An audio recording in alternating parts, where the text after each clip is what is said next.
So ayan mga ka-upholstery, meron tayong gagawing AMC Gulf yung bago.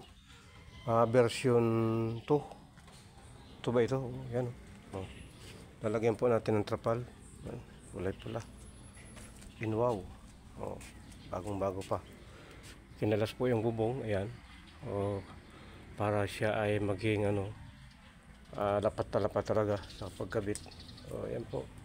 Kita natin mga ka-upholstery. Lagyan po natin yung trapal. So ayan, ayan yung kanyang mga bubong. Ayan, pinalas ko.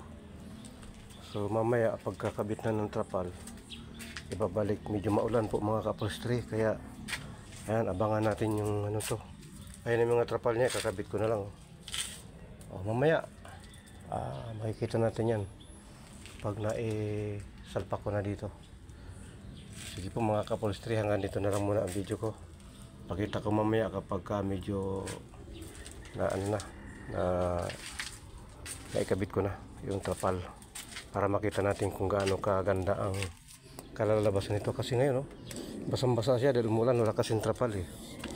Pero kapag ito nilagyan ko na ng trapal mga ka-upholstery, magiging maganda yan. Yan, hinubaran ko pati bubong. Bago to. Wow EBRS.